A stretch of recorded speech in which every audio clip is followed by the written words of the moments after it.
ನಮಸ್ತೆ ಎಲ್ಲ ಸಮಸ್ತ ಅಕೌಂಟೆನ್ಸಿ ವಿದ್ಯಾರ್ಥಿಗಳೇ, ಎಲ್ರಿಗೂ ಅಕೌಂಟೆನ್ಸಿ ಕರ್ನಾಟಕ ಕ್ಲಾಸಿಗೆ ಸ್ವಾಗತ. ಇವತ್ತಿನ ಕ್ಲಾಸಲ್ಲಿ ನಾವೇನು ಮಾಡ್ತಿದ್ವಿ, ರೂಲ್ ನಂಬರ್ 2 ರಿಯಲ್ ಅಕೌಂಟ್ ಬಗ್ಗೆ ತಿಳ್ಕೊತಿದ್ವಿ.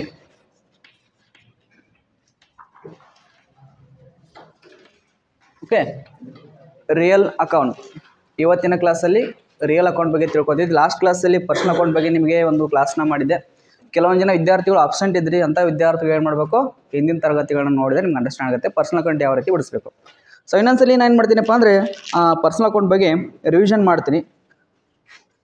2 ಜನ ವ್ಯಕ್ತಿಗಳು ಇರ್ತಾರೆ. ಒಬ್ಬ ಗಿವರ್ ಇರ್ತಾನೆ, ಇನ್ನೊಬ್ಬ ರಿಸೀವರ್ ಇರ್ತಾನೆ. So first of all business entity concept ಪ್ರಕಾರ ನಾವು ಬಿಸ್ನೆಸ್ ಕಡೆ ನಿಂತು ಯೋಚನೆ ಮಾಡಬೇಕು. ಇದು ರೂಲ್ ಇದೆ. ಎಲ್ಲಿ ನಿಲ್ಲಬೇಕು? ಬಿಸ್ನೆಸ್ ಕಡೆ ನಿಂತು ನಾವು ಯೋಚನೆ ಮಾಡಬೇಕು. ನಮ್ಮ ಯೋಚನೆಗಳು, ನಮ್ಮ ಆಲೋಚನೆಗಳು ಎಲ್ಲಿರಬೇಕು? ಬಿಸ್ನೆಸ್ಸಲ್ಲಿ ನಾವು ಇದ್ದೀವಿ, ಬಿಸ್ನೆಸ್ ಮಾಡ್ತಾ ಇದ್ದೀವಿ ಅನ್ನೋ ಒಂದು ದೃಷ್ಟಿಯಲ್ಲಿ ನೀವು ನೋಡಬೇಕು. ಬಿಸ್ನೆಸ್ಸನ್ನು ಮಾಡ್ತಾ ಇರಬೇಕು. ಸೊ ಬಿಸ್ನೆಸ್ಸಲ್ಲಿದ್ದೀನಿ, ಒಂದು ವಸ್ತುನ ಕೊಟ್ಟರೆ ನಾನು ಗಿವರ್ ಆಗ್ತೀನಿ, ಒಂದು ವಸ್ತುನ ತೊಗೊಂಡ್ರೆ ನಾನು ರಿಸೀವರ್ ಆಗ್ತೀನಿ, ಹಣ ಕೊಟ್ಟರೆ ಗಿವರ್ ಆಗ್ತೀನಿ, ಹಣ ರಿಸೀವ್ ಮಾಡಿದರೆ ರಿಸೀವರ್ ಆಗ್ತೀನಿ. ಇವು ಕಾನ್ಸೆಪ್ಟ್ಗಳು. ಸೊ ಪರ್ಸನಲ್ ಅಕೌಂಟ್ ಏನು ಹೇಳ್ತಪ್ಪ ಅಂದರೆ ವೈಯಕ್ತಿಕ ಖಾತೆಗಳು. ಇಲ್ಲಿ ಡೆಟರ್ಸ್ ಮತ್ತು ಕ್ರೆಡಿಟರ್ಸ್ ಕ್ರಿಯೇಟ್ ಆಗ್ತಾರೆ. ಡೆಟರ್ಸ್ ಯಾವಾಗ ಕ್ರಿಯೇಟ್ ಆಗ್ತಾರೆ? ಕೊಟ್ಟಾಗ ಕ್ರಿಯೇಟ್ ಆಗ್ತಾರೆ, ರಿಸೀವರ್ ಮಾಡಿದಾಗ ಕ್ರಿಯೇಟ್ ಆಗ್ತಾರೆ. ಕೊಟ್ಟಾಗ ನಾವು ವಸ್ತುಗಳನ್ನ ಕೊಟ್ಟಿವಿ ಅಂದರೆ ಡೆಟರ್ಸ್ ಕ್ರಿಯೇಟ್. ನಮಗೆ ಯಾರು ಕ್ರಿಯೇಟ್ ಆದರೂ? ಡೆಟರ್ಸ್. ಇನ್ನೊಂದ್ಸರಿ ಹೇಳ್ತಾ ಇದ್ದೀವಿ, ನಾವು ವಸ್ತುಗಳನ್ನ ಕೊಡ್ತಾ ಇದ್ದೀವಿ, ವಸ್ತುಗಳನ್ನ ಮಾರಾಟ ಮಾಡ್ತಾ ಇದ್ದೀವಿ ಅಂತ ತಿಳ್ಕೊಡಿ. ಇವರೆಲ್ಲ ಯಾರು? ನಿಮ್ಗೆ ಯಾರು ಇವರೆಲ್ಲ? ಯಾರು? ಡೆಟರ್ಸ್. ನಿಮಗೆ ಡೆಟರ್ಸ್. ಯಾರು ಇವ್ರು ಏನಾದರೂ ನಿಮಗೆ ಡೆಟರ್ಸ್, ನೀವೇನಾಗ್ತೀರಿ ಅವರಿಗೆ ಕ್ರೆಡಿಟರ್ಸ್. ಒಂದು ವೇಳೆ ನಿಮ್ಗೆ ಯಾರಾದರೂ ವಸ್ತು ಕೊಡ್ತಾ ಇದ್ರೆ, ಈಗ ಒಬ್ಬ ವಸ್ತು ನಿಮಗೆ ಮಾರಾಟ ಮಾಡಿದ, ಇವನು ಯಾರು? ಇವನು ಕ್ರೆಡಿಟರ್. ಡೆಟರ್ಸ್ ಮತ್ತು ಕ್ರೆಡಿಟರ್ಸ್ ಯಾವ ರೀತಿ ಕ್ರಿಯೇಟ್ ಆಗ್ತಾರೆ ಅಂತ ನಾನು ಹೇಳಿದ್ದೀನಿ. ನೀವು ವಸ್ತುಗಳನ್ನ ಮಾರಾಟ ಮಾಡಿದರೆ ಡೆಟರ್ಸ್, ಅದು ಉದ್ರಿ. ಕ್ಯಾಶಲ್ಲಿ ಮಾರಿದ್ರೆ ಆಗಲ್ಲ, ಉದ್ರಿ ಮಾರಾಟ ಮಾಡಬೇಕು, ಅವರು ಡೆಟರ್ಸ್ ಆಗ್ತಾರೆ. ವಸ್ತುಗಳನ್ನ ಮಾರಾಟ ಮಾಡಿದ್ರೆ ಡೆಟರ್ಸ್, ನಿಮ್ಗೆ ಯಾರಾದರೂ ವಸ್ತುಗಳನ್ನ ಕೊಟ್ಟರೆ ಕ್ರೆಡಿಟರ್ಸ್. ಸೊ ಇಲ್ಲಿ ರೂಲ್ಸ್ ಏನಿದೆ? Debit the receiver, credit the ಗಿವರ್. ಯಾರು ರಿಸೀವ್ ಮಾಡ್ತಾರೆ ಅವರು ಡೆಟರ್ಸು, ಯಾರು ಕೊಡ್ತಾರೆ ಅವರು ಕ್ರೆಡಿಟರ್ಸ್. ಒಂದು ಎಕ್ಸಾಂಪಲ್ ತೊಗೊಳ್ತೀನಿ ಇನ್ನೊಂದು ಸರಿ. Cash paid to Raman.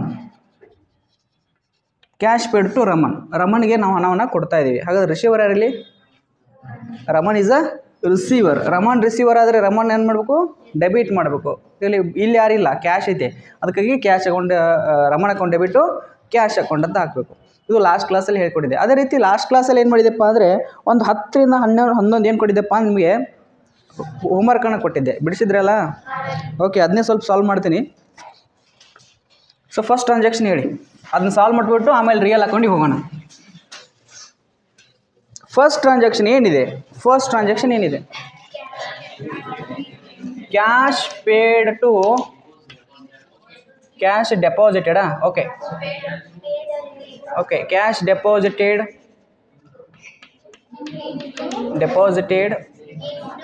Into SBI. Cash deposited into SBI. ಇದರ ಅರ್ಥ ಏನಪ್ಪ ಅಂದರೆ SBI ಬ್ಯಾಂಕಿಗೆ ಹಣವನ್ನು ಡೆಪಾಸಿಟ್ ಮಾಡ್ತಾ ಇದ್ದೀವಿ. ನೀವೆಲ್ಲ ಜಾಣರಿದ್ದೀರಾ, ಎಲ್ಲವೂ ಅಂಡರ್ಸ್ಟ್ಯಾಂಡ್ ಮಾಡ್ಕೊಳ್ತೀರಾ. ಇದರಲ್ಲಿ ಈಸಿ ಭಾಳ ಐತೆ, ಇದರಲ್ಲಿ ಏನೂ ಇಲ್ಲ, ಸಿಂಪಲ್ ಇದೆ. ನಿಮ್ಮ ಹಣನ ಬ್ಯಾಂಕಿಗೆ ಕಟ್ತಾ ಇದ್ದೀರಾ, ನಿಮ್ಮ ಹಣನ ಎಲ್ಲಿ ಕಟ್ತಿದ್ದೀರಾ? ಬ್ಯಾಂಕಿಗೆ ಕಟ್ತೀರಾ. ಬ್ಯಾಂಕು ತಗೊಳ್ತಾ ಇದೆ, ನೀವು ಕೊಡ್ತಾ ಇದ್ದೀರಾ. ತಗೊಳ್ಳೋರು ಯಾರು? ರಿಸೀವರ್ಗೆ ಏನಂತ ಅನ್ಬೇಕು? ಡೆಬಿಟ್ ಅನ್ಬೇಕು. ಇಷ್ಟೇ ಸಿಂಪಲ್. ಯಾರು ಹಣ ರಿಸೀವ್ ಮಾಡ್ತಾರೆ ಅವ್ರಿಗೆ ಡೆಬಿಟ್, ಯಾರು ಕೊಡ್ತಾರೆ ಅವ್ರಿಗೆ ಕ್ರೆಡಿಟ್. ಇವರು ಡೆಬಿಟ್ ಆದ, ಇವರು ಕ್ರೆಡಿಟ್ ಆದರು. ಕ್ಯಾಶ್ ಅಂತ ಇದೆ, ಇಲ್ಲಿ ಹೆಸರಿಲ್ಲ, ಅದಕ್ಕೆ ಕ್ಯಾಶ್ ತೊಗೋಬೇಕು. ಸೊ ಡೆಬಿಟ್ ಫಸ್ಟ್ ಬರಿಬೇಕಾ, ಕ್ರೆಡಿಟ್ ಫಸ್ಟ್ ಬರಿಬೇಕಾ? ಡೆಬಿಟ್. ಅದಕ್ಕಾಗಿ SBI bank account debit to ಇಲ್ಲೇ ಬರಿಬೇಕು. ಒಂದು ಲೈನ್ ಬಿಟ್ಟು, ಒಂದು ವರ್ಡ್ ಬಿಟ್ಟು ಟು ಬರಿಬೇಕು. To cash account. ಸಿಂಪಲ್. ಯಾರು ಇದನ್ನು ಬರೆದಿದ್ದೀರಾ? ಇದನ್ನ ಯಾರು ಕರೆಕ್ಟಾಗಿ ಬರೆದಿದ್ದೀರಾ? ಇಷ್ಟು ಜನ. ಬಾಕಿ ಇದ್ದವರೆಲ್ಲ ರಾಂಗ್ ಬಿಡಿಸಿದ್ರ. ಹಾಗಾಗಿ ಆನ್ಸರ್ ಇದಾಗತ್ತೆ. ಟಿಕ್ ಮಾಡ್ಕೊಡ್ರಿ. ಫಸ್ಟ್ ಎಂಟ್ರಿ ಕರೆಕ್ಟ್ ಇದ್ದರೆ ಟಿಕ್ ಮಾಡ್ಕೊಡ್ರಿ, ಇಲ್ಲ ಅಂದರೆ ರಾಂಗ್ ಇದ್ದರೆ ರಾಂಗ್ ಮಾಡ್ಕೊಡ್ರಿ. ಟ್ರಾನ್ಸಾಕ್ಷನ್ ನಂಬರ್ 2 ಏನಿದೆ? Cash withdraw from ICICI bank. ಈಗ ಕ್ಯಾಶ್ ವಿತ್ಡ್ರಾ ಅಂದರೆ ಅದ್ರ ಬಗ್ಗೆ ಹೇಳ್ತೀನಿ. ಹಣವನ್ನು ತೆಕ್ಕೊಳ್ತಿದ್ದೀವಿ ಎಲ್ಲಿಂದ? ಬ್ಯಾಂಕಿಂದ. ಈಗ ಕೊಟ್ಟವ್ರು ಯಾರು? ಬ್ಯಾಂಕ್ ಕೊಟ್ಟವ್ರಾದ್ರು. ರಿಸೀವರ್ ಯಾರು? ನಾವು. ಅಲ್ಲಿ ಡೆಬಿಟ್ ಆಯಿತು. ಯಾರು ರಿಸೀವರ್ ಆಗ್ತಾರೋ ಡೆಬಿಟು, ಕೊಟ್ಟವರು ಕ್ರೆಡಿಟು. ಹಾಗಾದರೆ ಇಲ್ಲಿ ಡೆಬಿಟ್ ಯಾವ್ದೈತೆ ಅದನ್ನು ಫಸ್ಟ್ ಬರೀಬೇಕು. ಏನು ಬರೀತೀರಾ? Cash account debit to ICICI bank account. ಇಷ್ಟೇ ಸಿಂಪಲ್. ಕೊಟ್ಟವ್ರನ್ನ ಕ್ರೆಡಿಟ್, ತೆಗೆದುಕೊಂಡವ್ರನ್ನ ಡೆಬಿಟ್. ಈಗ ನನ್ನ ಹತ್ರ ಒಂದು 20 ಪುಸ್ತಕ ಇದಾವೆ. ಓಕೆ, ನಾನು ನಿಮಗೆಲ್ಲ ಕೊಟ್ಟೆ, ಪುಸ್ತಕನ ಕೊಟ್ಟೆ. ಹಾಗಾದರೆ ಪುಸ್ತಕ ನಿಮಗೆ ಕೊಟ್ಟೆ, ನೀವೇನಾಗ್ತೀರಾ? ರಿಸೀವರ್. ಹಾಗಾದ್ರೆ ನಿಮ್ಮ ಹೆಸರು ಏನು ಬರಬೇಕು? ಡೆಬಿಟ್ನೇ ಬರಬೇಕು. ನನ್ನ ಹೆಸರನ್ನ ಕ್ರೆಡಿಟ್ನೇ ಬರಬೇಕು. ವಾಪಸ್ ನೀವು ನನಗೆ ಕೊಟ್ರಂದ್ರೆ ಅವಾಗ ನಾನು ಪುಸ್ತಕ ಇಸ್ಕೊಂಡೆ, ನಾನು ಡೆಬಿಟ್ ಆಗ್ತೀನಿ, ನೀವು ಕ್ರೆಡಿಟ್ ಆಗ್ತಾರೆ. ಇಸ್ಕೊಂಡವರು ಡೆಬಿಟು, ಕೊಟ್ಟವರು ಕ್ರೆಡಿಟು. ಈ ರೂಲನ್ನು ಯಾವ್ದು ಹೇಳುತ್ತೆ? ಪರ್ಸ್ನಲ್ ಅಕೌಂಟ್ ಹೇಳುತ್ತೆ. ಅರ್ಥ ಆಯ್ತಾ? ಬಾಕಿ 8 ಐಟಮ್ಗಳನ್ನು ಅಲ್ಲಿರುವಂಥ ಟ್ರಾನ್ಸಾಕ್ಷನ್ನ ನೀವೇ ಬಿಡಿಸಿ. ನಾನು ನೆಕ್ಸ್ಟ್ ರಿಯಲ್ ಅಕೌಂಟಿಗೆ ಹೋಗ್ತಾ ಇದ್ದೀನಿ. ಲೇಟ್ ಮಾಡೋದು ಬೇಡ. Heading hockey real account.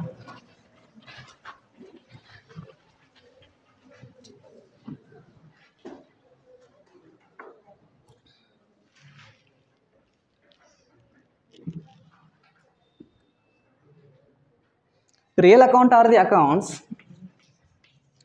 Real account are the accounts. Real accounts are the accounts of assets owned by business person. Of assets owned by business concern. Asset owned by business concern. OWNED. Examples.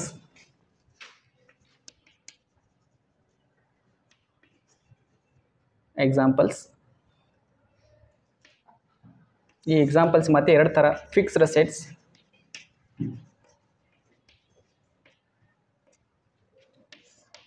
Assets, number A. Fixed ಅಸೆಟ್ಸಲ್ಲಿ ಏನೇನು ಬರುತ್ತೆ ಅಂದರೆ,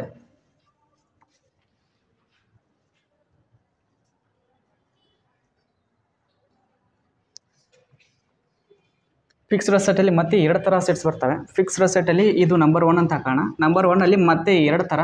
ಒಂದು tangible assets, number B intangible asset.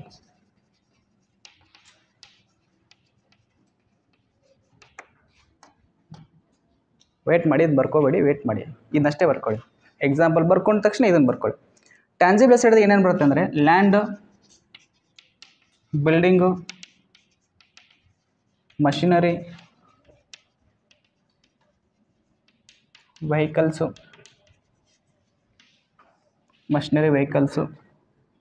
Building, furnitures, instruments,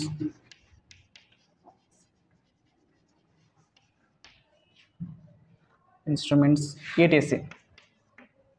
vehicles ಒಂದು ಬರುತ್ತೆ, ಆಯಿತು. ಇನ್ನು ಇನ್ಟ್ಯಾನ್ಸಿಬಲ್ ಅಸೆಟ್ಸಲ್ಲಿ ಗುಡ್ವಿಲ್ಲು, patent, copyright. ಇವಾಗ ಬರ್ಕೊಳ್ಳಿ. ಇನ್ನು number 2 fixed asset, current asset.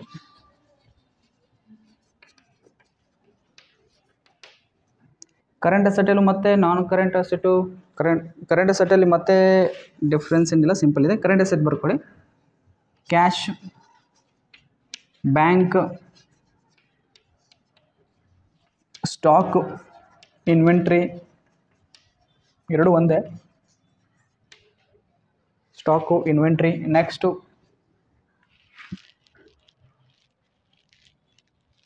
Debtors,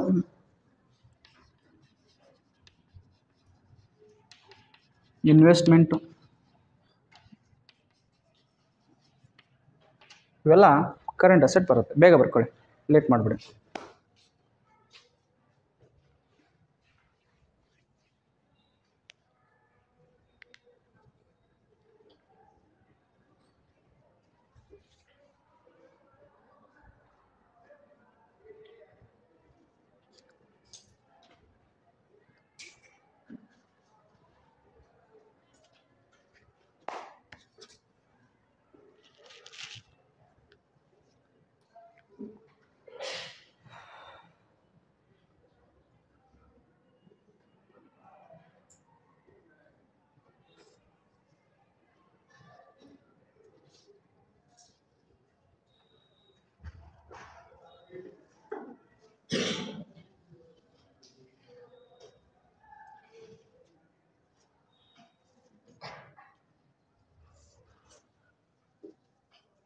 ಕಂಪ್ಲೀಟಾ?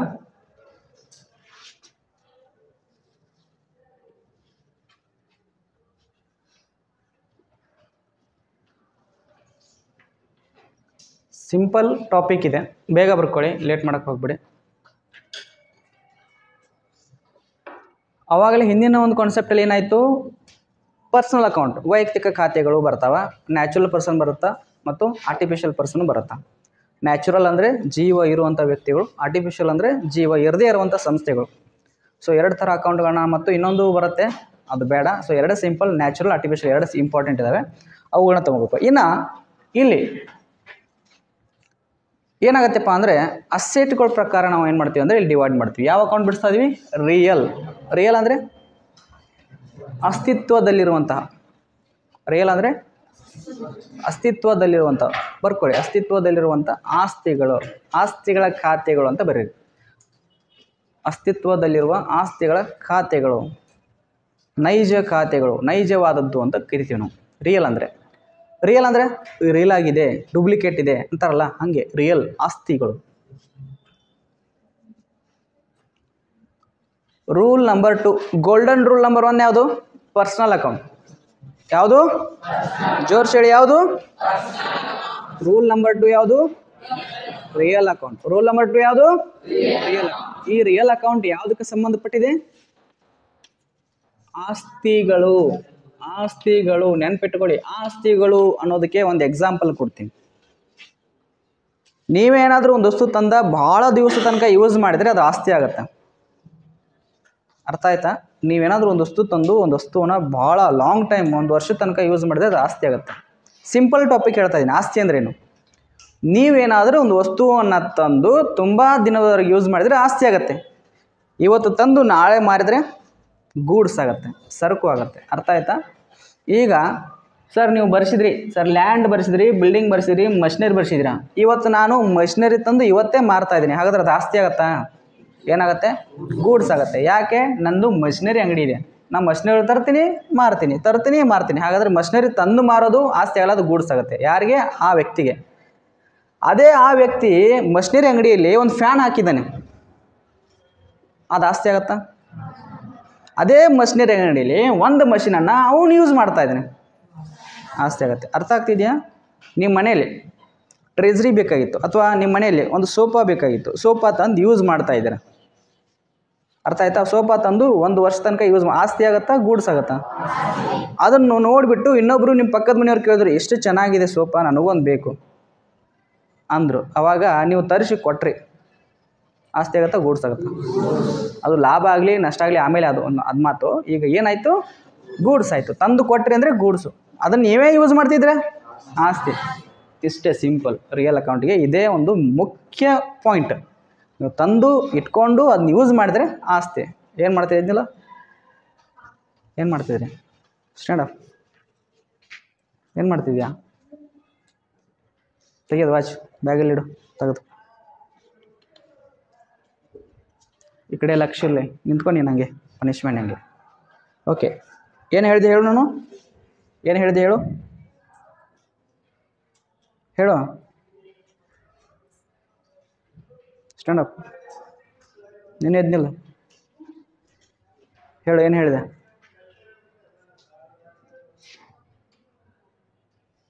ಹೇಳಿದೆ ಅಂದರೆ ಕುತ್ಕೋ, ಇಲ್ಲ ಅಂದರೆ ನಿಲ್. ಓಕೆ, ನೆಕ್ಸ್ಟ್ ತಗೊಳ್ರಿ. ಏನು ಹೇಳ್ತಾ ಇದ್ದಾರೆ? ನಾನು ಹೇಳೋದೆಲ್ಲ ಮರ್ಸ್ಬಿಟ್ಟು ನೋಡು. ಏನು ಹೇಳ್ತಾ ಇದ್ದೆ? ವಸ್ತುಗಳನ್ನ ತಂದರೆ ಆಸ್ತಿ ಆಗುತ್ತೆ, ಅಲ್ಲೇ ಯೂಸ್ ಮಾಡಿ ನೆಕ್ಸ್ಟ್ ಕೊಟ್ಟರೆ ಗೂಡ್ಸ್ ಆಗುತ್ತೆ. ಇವೆರಡು ಕಂಪಲ್ಸರಿ ಆಗಿರುವಂಥ ಇಂಪಾರ್ಟೆಂಟ್ ಒಂದು ಕಾನ್ಸೆಪ್ಟು. ಇದನ್ನು ತಿಳ್ಕೊಂಡ್ರೆ ನಿಮಗೆಲ್ಲರಿಗೂ ರಿಯಲ್ ಅಕೌಂಟ್ ಬಗ್ಗೆ ತಿಳಿಯುತ್ತೆ. ಸೊ ಇಲ್ಲಿ ಅಸೆಟ್ಸಲ್ಲಿ ಮತ್ತೆ ಎರಡು ರೀತಿ ಅಸೆಟ್ಸ್ ಮಾಡ್ತೀವಿ. ಅಸೆಟ್ಸಲ್ಲಿ ಫಿಕ್ಸ್ಡ್ ಅಸೆಟ್ಟು ಮತ್ತು ಕರೆಂಟ್ ಅಸೆಟ್. ಈ ಫಿಕ್ಸ್ಡ್ ಅಸೆಟ್ಗೆ ಇನ್ನೊಂದು ಹೆಸರಿದೆ, ನಾನ್ ಕರೆಂಟ್ ಅಸೆಟ್. ಏನಂತ ಕರಿತೀವಿ? ನಾನ್ ಕರೆಂಟ್ ಅಸೆಟ್. ನಾನ್ ಕರೆಂಟ್ ಅಸೆಟ್ ಮತ್ತು ಕರೆಂಟ್ ಅಸೆಟ್. ಫಿಕ್ಸ್ಡ್ ಅಸೆಟ್ ಮತ್ತು ಈ ನಾನ್ ಕರೆಂಟ್ ಅಸೆಟಲ್ಲಿ ಎರಡು ಬರುತ್ತೆ. ಅದೇ ಕರೆಂಟ್ ಅಸೆಟಲ್ಲಿ ಫಿಕ್ಸ್ಡ್ ಅಸೆಟ್ ಅಂತ, ನಾನ್ ಕರೆಂಟ್ ಅಸೆಟಲ್ಲಿ ಫಿಕ್ಸ್ಡ್ ಅಸೆಟ್ ಬರುತ್ತೆ. ಫಿಕ್ಸ್ಡ್ ಅಸೆಟ್ಸಲ್ಲಿ ಎರಡು, ಟ್ಯಾಂಜಿಬಲ್ ಮತ್ತು ಇನ್ಟ್ಯಾಂಜಿಬಲ್. ಟ್ಯಾಂಜಿಬಲ್ ಅಂದರೆ ಕನ್ನಡದಲ್ಲಿ ಬರ್ಕೊಳ್ಳಿ, ಕಣ್ಣಿಗೆ ಕಾಣುವಂಥ. Tangible means we have to seen, we have to touch, we have to feel. That is called tangible. Intangible means we cannot touch, we cannot feel. That is called intangible. This is physical existence. This is not a fixed, non-fictional existence. So physical non physical ಇವುಗಳನ್ನು ಇಲ್ಲಿ ನೋಡಿ ಕಾಣಿಸ್ತಾ ಇದೆಯಾ. Tangible ಅಂದರೆ ಕಣ್ಣಿಗೆ ಕಾಣುವಂಥ ಆಸ್ತಿಗಳು. Land ಕಣ್ಣಿಗೆ ಕಾಣುತ್ತಾ, ಯೂಸ್ ಮಾಡ್ಬೋದಾ? ಓಕೆ. ಹೊಲದಲ್ಲಿ ಉಳ್ಬೋದಾ? ಓಕೆ. ಬಿಲ್ಡಿಂಗ್ ಯೂಸ್ ಮಾಡ್ಬೋದಾ? ಕಣ್ಣಿಗೆ ಕಾಣುತ್ತಾ, ಟಚ್ ಮಾಡಿದ್ರೆ ಬಿಲ್ಡಿಂಗ್ ಅನಿಸುತ್ತಾ? ಓಕೆ. ಮಷಿನರಿ ಯಾವುದೋ ಒಂದು ಮಷಿನ್ ಇದೆ, ಮನೇಲಿ ಮಿಕ್ಸರ್ ಇದೆ. ಮಿಕ್ಸರ್ನ ನಿಮ್ಮ ಕಣ್ಣು ಮುಚ್ಚಕ್ಕೆ ಕೇಳ್ತೀನಿ, ಮುಟ್ಟಕ್ಕೆ ಕೇಳ್ತೀನಿ, ಮುಟ್ಟಿ ಹಂಗೆಲ್ಲ ನೋಡ್ತೀರಾ, ಇದು ಮಿಕ್ಸರ್ ಇದೆ, ಟಚ್ ಮಾಡಿ ಫೀಲ್ ಆದ್ರೆ. ನೆಕ್ಸ್ಟು ವೆಹಿಕಲ್ಸ್ ಇದೆ, ಯಾವುದೋ ಒಂದು ಕಾರ್ ನಿಲ್ಸಿದ್ದೀನಿ, ಅದನ್ನು ಮುಟ್ಟಿ ನೋಡ್ತೀರಾ, ಇದು ಕಾರ್ ಅಲ್ಲ ಬೈಕ್ ಇದೆ ಅಂತಾರ. ಕಣ್ಣು ಮುಚ್ಚಿದ್ದೀನಿ, ನಿಮಗೆ ಕಣ್ಣೇ ಇಲ್ಲ ಅಂತ ತಿಳ್ಕೊಳ್ಳಿ. ಈ ಒಂದು ಬೈಕ್ ಇದೆ ಇಲ್ಲಿ, ಅವಾಗ ಬೈಕ್ನ ಮುಟ್ಟಿದ್ರೆ ಕಾರ್ ಅಂತೀರಾ ಅಥವಾ ಬೈಕ್ ಅಂತೀರಾ? ಬೈಕ್ ಅಂತೀರಾ, ಯಾಕಂದರೆ ನಿಮಗೆ ಫೀಲ್ ಆಗುತ್ತೆ ಬೈಕ್ ಹೆಂಗಿರುತ್ತೆ ನಿಮ್ಗೆ ಗೊತ್ತಿರುತ್ತೆ. ನೆಕ್ಸ್ಟು ಫರ್ನಿಚರ್ ನೋಡಿರ್ತೀರಾ, ಲಾಟ್ ಆಫ್ ಫರ್ನಿಚರ್ಸ್ ಇದೆ, ಭಾಳ ಫರ್ನಿಚರ್ಸ್ ಇದೆ ನಿಮ್ಮ ಮನೇಲಿ. ಫರ್ನಿಚರ್ಗಳನ್ನ ನೀವು ಟಚ್ ಮಾಡ್ಬೋದು, ಮುಟ್ಬೋದು. ಇನ್ಸ್ಟ್ರೂಮೆಂಟ್ಸ್ ಇರ್ತವೆ ಅವು ಇವು ಅಂತ, ಇನ್ಸ್ಟ್ರೂಮೆಂಟ್ಸ್ಗಳು ಇರ್ತವೆ, ಆ ಇನ್ಸ್ಟ್ರೂಮೆಂಟ್ಸ್ಗಳು ಮುಟ್ಬೋದು, ETC ಮತ್ತೆ ಏನಾದರೂ ಆಗಿರ್ಬೋದು. ಅದೇ ರೀತಿ ಕಣ್ಣಿಗೆ ಕಾಣದೇ ಇರುವಂಥ ಆಸ್ತಿಗಳಿದ್ದಾವೆ. ಗುಡ್ ವಿಲ್, ದೊಡ್ಡ ಹೆಸರು ಕಾಣಿಸುತ್ತೆ ಕಣ್ಣಿಗೆ, ನಿಮ್ಮ ದೊಡ್ಡ ಹೆಸರೈತೆ, ನಿಮ್ಮ ಹೆಸರು ಹೇಳಿದ್ರೆ ಸಾಕು ಲಾಭ ಆಗ್ತಿರತ್ತೆ, ನಿಮ್ಮ ಹೆಸರು ಹೇಳಿದ್ರೆ ಸಾಕು ಕೆಲಸ ಆಗ್ತಿರತ್ತೆ.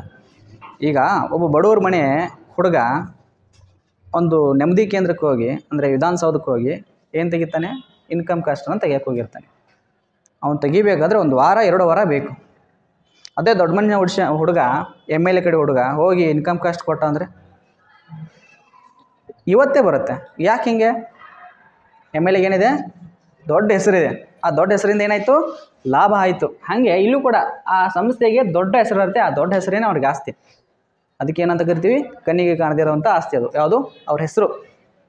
ಪೇಟೆಂಟ್ ಅಂತ ಇರುತ್ತೆ, ನಿಮ್ಮ ಸಂಸ್ಥೆಯ ಮಾಹಿತಿಗಳನ್ನ ಇನ್ನೊಬ್ರು ಯೂಸ್ ಮಾಡ್ಕೋಬೋದು, ಅದಕ್ಕೆ ಪೇಟೆಂಟ್ ಅಂತ ಕರಿತೀವಿ. ಕಾಪಿರೈಟ್ ಅಂತ ಕೇಳಿರ್ತೀರ, ನೀವು ಮಾಡಿದ ವಸ್ತುಗಳನ್ನ ಇನ್ನೊಬ್ಬರು ಅದನ್ನು ಕಾಪಿ ಮಾಡಿ ಪೇಸ್ಟ್ ಮಾಡ್ತಿರ್ತಾರೆ, ಅದು ಕಾನೂನು ಬಾಹಿರ, ಅದು ಕೂಡ ಇರುತ್ತೆ. ಸೊ ತಿಳ್ಕೊಳ್ಳಿ. ಫಾರ್ ಎಕ್ಸಾಂಪಲ್, ಕಾಪಿರೈಟಿಗೆ ಎಕ್ಸಾಂಪಲ್, ಈಗ ಒಂದು ಕ್ಲಿನಿಕ್ ಪ್ಲಸ್ ಶಾಂಪೂ ಇದೆ. ಯಾವುದು? ಕ್ಲಿನಿಕ್ ಪ್ಲಸ್ ಶಾಂಪೂ ಇದೆ. ಆ ಶಾಂಪೂನ ಇನ್ನೊಂದು ಯಾವ್ದಾದ್ರು ಇನ್ನೊಂದು ಶಾಂಪೂ ಮಾಡೋಕ್ಕಾಗತ್ತಾ? ಇನ್ನೊಂದು ಕಲರಲ್ಲಿ, ಇನ್ನೊಂದು ಡಿಸೈನಲ್ಲಿ ಕ್ಲಿನಿಕ್ ಪ್ಲಸ್ ಅಂತ ಮಾಡೋಕ್ಕಾಗತ್ತಾ? ಮಾಡೋಕ್ಕಾಗಲ್ಲ. ಅವ್ರು ಯಾರು ರೈಟ್ ಕೊಡಬೇಕು, ಅದಕ್ಕೆ ಯಾರು ಹಕ್ಕು ಕೊಡಬೇಕು? ಕ್ಲಿನಿಕ್ ಪ್ಲಸ್ ಶಾಂಪೂದವರು ನಾವು ನಮ್ಮ ಥರ ವಸ್ತುನೇ ನೀವು ಮಾಡಿ ಅಂತ ಅವರು ಹೇಳಿದರೆ ಮಾತ್ರ ಮಾಡೋಕ್ಕೆ ಬರತ್ತೆ, ಇಲ್ಲಾಂದ್ರೆ ಮಾಡೋಕ್ಕೆ ಬರಲ್ಲ. ಅರ್ಥ ಆಯ್ತಾ? ಸೊ ಕೆಲವೊಂದು ಕಂಪ್ನಿ ಮಾಡ್ತಿರ್ತಾರೆ, ಇಲ್ಲಿ ಕ್ಲಿನಿಕ್ ಇದೆ, ಇಲ್ಲಿ ಕ್ಲಿನಿಕ್ ಮಾಡ್ತಾರೆ, ಅಷ್ಟೇ ಚೇಂಜ್ ಮಾಡ್ತಾರೆ, ಆವಾಗ ಕಾಪಿರೈಟ್ ಆಗಲ್ಲ. ಹೆಸರು ಚೇಂಜ್ ಮಾಡಿದ್ದಾರೆ, ಕ್ಲಿನಿಕ್ ಇದೆ, ಗ್ರಾಹಕರು ತೊಗೋಬೇಕು. ಇಂಥವೆಲ್ಲ ಭಾಳ ಇದ್ದಾವೆ. ಸೊ ಹುಷಾರಾಗಿರಿ ಅಷ್ಟೇ. ಅದಕ್ಕೆ ಪಿಗ್ಗಿ ಬ್ಯಾಕ್ ಪ್ರಾಡಕ್ಟ್ಸ್ ಅಂತ ಕರೀತಾರೆ. ಏನಂತ ಕರೀತಾರೆ? Piggy back products. ಅವೆಲ್ಲ ಬೇಡ, ಡೂಪ್ಲಿಕೇಟ್ ಅಂತ ಕರಿತೀವಿ ನಾರ್ಮಲಾಗಿ. ಗೊತ್ತಾಯ್ತಲ್ಲ? ಸೊ ನೆಕ್ಸ್ಟ್ ಹೋಗೋಣ. ಸೊ ಗೊತ್ತಾಯ್ತಲ್ಲ, ಟ್ಯಾಂಜಿಬಲ್ಗೆ ಇಂಟ್ಯಾಂಜಿಬಲ್ಗೆ, ಕಣ್ಣಿಗೆ ಕಾಣುವಂಥ ಆಸ್ತಿಗಳು, ಕಣ್ಣಿಗೆ ಕಾಣದೇ ಇರುವಂಥ ಆಸ್ತಿಗಳು. ಆದರೆ ಅವೆಲ್ಲ ಇಲ್ಲಿ ಬರ್ತವೆ? Fixed asset. ಇನ್ನು ಕರೆಂಟ್ ಅಸೆಟ್ಸ್ ಬರ್ತವೆ, ಕ್ಯಾಶ್, ಬ್ಯಾಂಕ್. ನಮ್ಮ ಹತ್ರ ಇರ್ತವೆ, ನಾಳೆ ಇರಲ್ಲ. ಇವತ್ತು ಕ್ಯಾಶ್ ನನ್ನ ಹತ್ರ 10,000 ಇದೆ, ನಾಳೆ ಇರದೇನೂ ಇರ್ಬೋದು. ಆಮೇಲೆ ನೆಕ್ಸ್ಟು ಬ್ಯಾಂಕಲ್ಲಿ ಅಮೌಂಟ್ ಇರ್ಬೋದು, ನಾಳೆ ಇರದೇ ಇರ್ಬೋದು. ನಮ್ಮ ಹತ್ರ ಸ್ಟಾಕ್ ಇರ್ಬೋದು, ಸಂಗ್ರಹ ಅಂದರೆ ಮಾಡಿಟ್ಟಿರೋದು ಸಂಗ್ರಹ. ಇವ್ರು ತಿಳ್ಕೊರಿ, ನಿಮ್ಮ ಮನೆಯಲ್ಲಿ ಅಡುಗೆಗೋಸ್ಕರ ಸಂತೆ ತಂದಿಟ್ಟಿರ್ತೀರ, ಇಂದಿರುತ್ತೆ, ನಾಳೆ ಇರಲ್ಲ. ಅರ್ಥ ಆಯ್ತದೆ? ಈ ಥರ ಸ್ಟಾಕ್ ಅಂತ ಕರಿತೀವಿ. ಇನ್ವೆಸ್ಟ್ಮೆಂಟ್, ನೀವು ಹಾಕಿದ ಇನ್ವೆಸ್ಟ್ಮೆಂಟ್ ಇರ್ಬೋದು, ಅಥವಾ ಹಾಳಾಗಿ ಹೋಗ್ಬೋದು, ಅಥವಾ ನಾಶ ಆಗಿ ಹೋಗ್ಬೋದು. ನೆಕ್ಸ್ಟು ಡೆಟರ್ಸ್ ಕ್ರಿಯೇಟ್ ಮಾಡಿರ್ತೀರ, ರೊಕ್ಕ ಕೊಟ್ಟಿರ್ತಾರೆ, ದುಡ್ಡು ಕೊಟ್ಟಿರ್ತೀರ, ಅವರು ಆ ದುಡ್ಡು ಆ ಕಡೆ ಹೋಗ್ಬೋದು.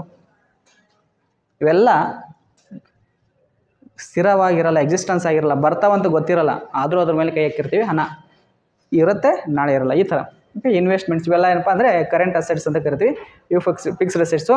ಕರೆಂಟ್ ಅಸೆಟಲ್ಲಿ ಏನಾಗುತ್ತಪ್ಪ ಅಂದರೆ 1 ವರ್ಷದ ಒಳಗಡೆ ಅವೇನಾಗ್ತಾವಪ್ಪ ಅಂದರೆ ಟ್ರಾನ್ಸಾಕ್ಷನ್ ಆಗ್ತವೆ. 1 ವರ್ಷದ ಮೇಲ್ಪಟ್ಟು ಟ್ರಾನ್ಸಾಕ್ಷನ್ ಆಗ್ತವೆ, ಅದಕ್ಕಾಗಿ ಫಿಕ್ಸ್ಡ್ ಅಸೆಟ್ ಅಂತ ಕರಿತೀವಿ. ಅರ್ಥ ಆಯ್ತಲ್ಲ? ಫಸ್ಟ್ ಅಸೆಟ್ ಬಗ್ಗೆ ತಿಳ್ಕೊಂಡ್ರಿ, ಆಯಿತಾ? ಅಸೆಟ್ ಅಂದರೆ ಏನು? ಆಸ್ತಿಗಳು. ಆಸ್ತಿ ಮೀನ್ಸ್ ಏನಾಗುತ್ತೆ ಅಂದರೆ ಇಂದು ನಾವು ಅದನ್ನ ಯೂಸ್ ಮಾಡ್ತೀವಿ, 1 ವರ್ಷಕ್ಕಿಂತ ಹೆಚ್ಚಿಗೆ ನಾವು ಅದನ್ನು ಯೂಸ್ ಮಾಡ್ತೀವಿ, ಅದಕ್ಕೆ ಆಸ್ತಿ ಅಂತ ಕರಿತೀವಿ. 1 ವರ್ಷಕ್ಕಿಂತ ಕಡಿಮೆ ಏನಾದರೂ ಯೂಸ್ ಮಾಡಿದರೆ ಅದಕ್ಕೆ ಆಸ್ತಿಗಳಲ್ಲಿ ಕರೆಂಟ್ ಅಸೆಟ್ ಅಂತ ಡಿವೈಡ್ ಮಾಡ್ತೀವಿ. ಇವೆರಡು ನಿಮಗೆ ಗೊತ್ತಿರಲಿ. ಆಸ್ತಿಗಳ ಬಗ್ಗೆ ಗೊತ್ತಾಯ್ತಲ್ಲ? ಹಾಗಾದರೆ ಇವಾಗ ರಿಯಲ್ ಅಕೌಂಟ್ ರೂಲ್ ಬರ್ಕೊಳ್ಳಿ.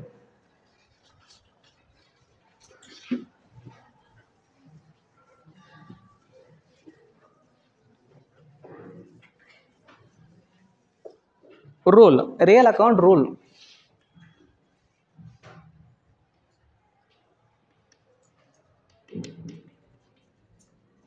Debit what comes in,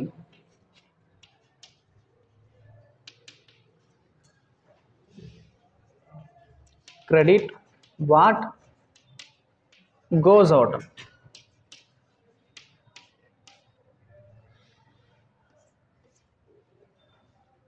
comes in goes out.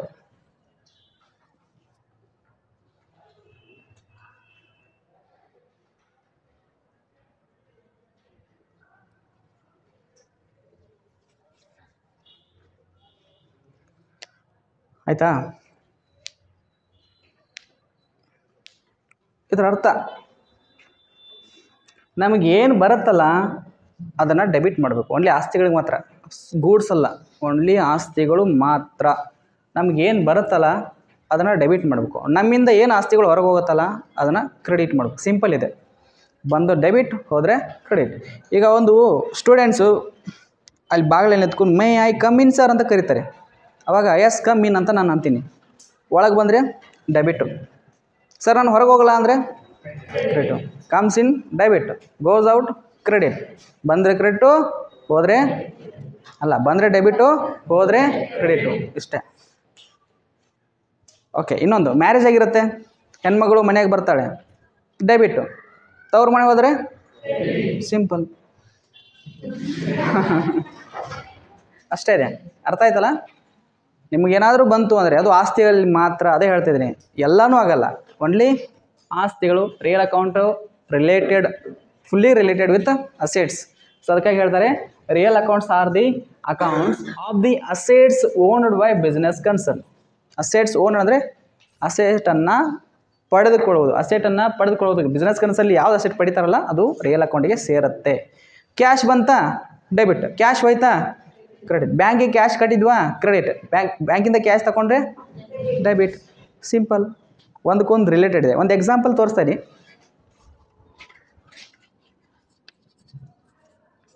ಆವಾಗಲೇ ಒಂದು ಎಕ್ಸಾಂಪಲ್ ಹೇಳಿದೆ. ಕ್ಯಾಶ್ ಪೇಡ್ ಟು ಅಲ್ಲ, ಕ್ಯಾಶ್ ಡೆಪಾಸಿಟೆಡ್ ಇತ್ತಲ್ಲ, cash deposited,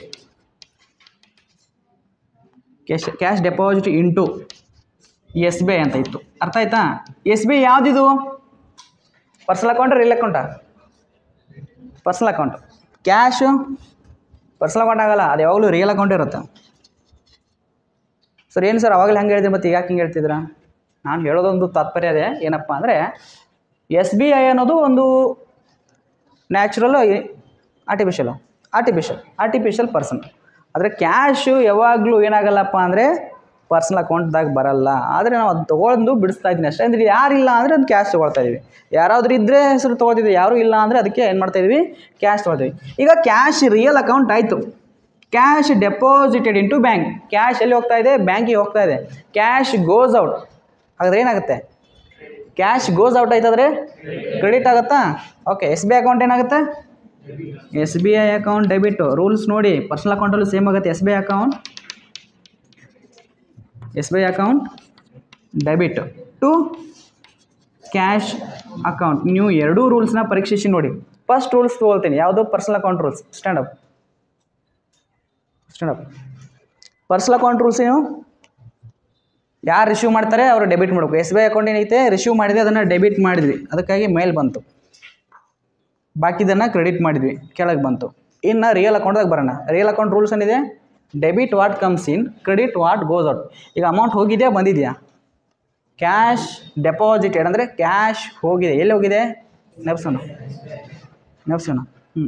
cash deposited into S B ಐಗೆ ಹೋಗಿದೆ. Cash goes out. ಹಾಗಾದ್ರೆ ಕ್ರೆಡಿಟಾ ಡೆಬಿಟಾ? ಕ್ರೆಡಿಟ್. ಅದಕ್ಕಾಗಿ ಕ್ರೆಡಿಟ್ ಬಂದಿದೆ. ನೀವು ಯಾವುದೇ ಅಕೌಂಟ್ಗೆ ಹೋದರೂ ಸುತ್ತಮುತ್ತ ಅಲ್ಲೇ ಬರುತ್ತೆ.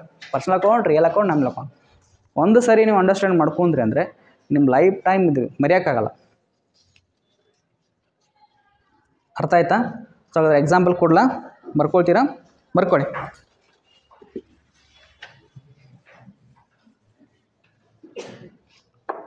Number 1, purchase furniture for cash. ಏನು ಬಂತು ನಿಮಗೆ? ಪರ್ಚೇಸ್ ಅಂದ್ರೆ ಏನು?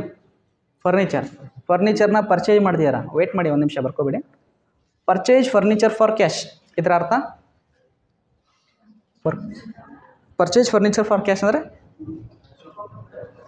ದುಡ್ಡು ಕೊಟ್ಟು ಫರ್ನಿಚರನ್ನು ಕೊಂಡ್ಕೊಂಡ್ವಿ, ಏನು ಬಂತು? ಫರ್ನಿಚರ್ ಬಂತು. ಹಾಗಾದರೆ ಡೆಬಿಟ್ ಏನು ಮಾಡಬೇಕು? Furniture account debit. ಇಲ್ಲಿ ಕ್ಯಾಶ್ ಇದೆಯಾ, ಬ್ಯಾಂಕ್ ಇದೆಯಾ? ಕ್ಯಾಶ್ ಇದೆ. ಟು ಕ್ಯಾಶ್ ಅಕೌಂಟ್ ಬರ್ಕೊಳ್ಳಿ. ಇವಾಗ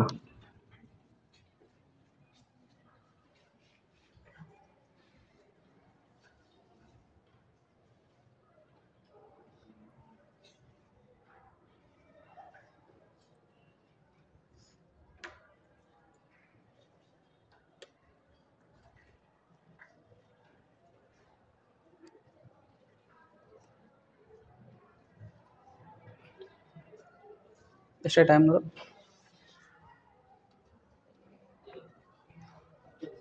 ಹತ್ತು. ಓಕೆ. ನಂಬರ್ ಟು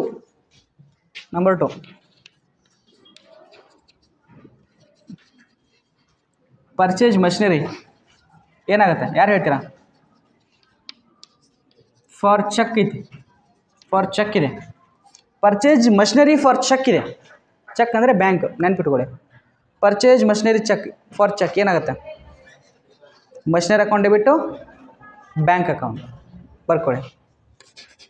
ನಮಗೆ ಬರ್ದುದು ಎಲ್ಲ ಫಸ್ಟ್ ಬರೀರಿ, ಹೋಗಿದ್ದು ಆಮೇಲೆ ಬರೀರಿ. ನಮಗೇನು ಬಂತು? ಈಗ ನಮಗೆ ಮಷಿನರಿ ಬಂತು. ಏನು ಬಂತು? ಮಷಿನರಿ ಬಂತು. ನಮ್ಮಿಂದ ಏನೋಯ್ತು? ಕ್ಯಾಶ್ ಹೋಯ್ತು. ಸೊ ಹೋಗಿದ್ದನ್ನು ಕೆಳಗೆ ಬರಿತಾ ಇದ್ದೀವಿ, ಬಂದದನ್ನು ಮೇಲೆ ಬರಿತಾ ಇದ್ದೀವಿ, ಇಷ್ಟೇ. ಅದಕ್ಕಾಗಿ machinery account debit to bank account. Cash ಅಲ್ಲ, ಬ್ಯಾಂಕ್ ಅಕೌಂಟ್. ಯಾಕೆ? ಚೆಕ್ ಕೊಟ್ಟಿದ್ದಾರೆ. ಬ್ಯಾಂಕ್ ಅಕೌಂಟ್ ಬರ್ಕೊಳ್ಳಿ ಫಸ್ಟ್.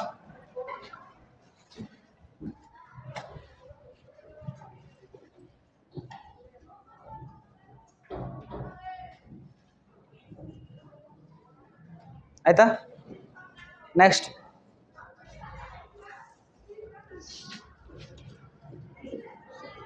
ಇದನ್ನು ನೀವು ಮಾಡಿ ನೋಡೋಣ. Purchase vehicle for cash. ಹೇಳಿ ಏನಾಗುತ್ತೆ? ಹಾಂ ಹೇಳಿ. Vehicle account debit, very good. Vehicle account debit cash account. ಇದು 3 ಆಯಿತು. ನಂಬರ್ 4 ನೀವು ಅದು ಬಿಡಿಸಿ ಆಮೇಲೆ ಮನೇಲಿ.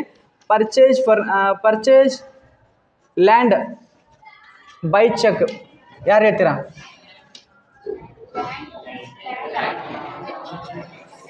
ಲ್ಯಾಂಡ್ ಅಕೌಂಟ್ ಡೆಬಿಟ್ಟು ಚೆಕ್ ಇದೆ bank account. Land account debit bank account. Number 5 purchase computers for cash.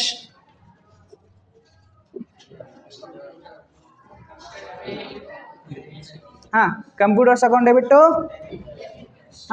Cash account. ಎಲ್ಲ ಪರ್ಚೇಜೇ ಬರ್ತಿದ್ದಾವೆ, ನೆನ್ಪಿಟ್ಟುಕೊಳ್ಳಿ. ನಂಬರ್ 6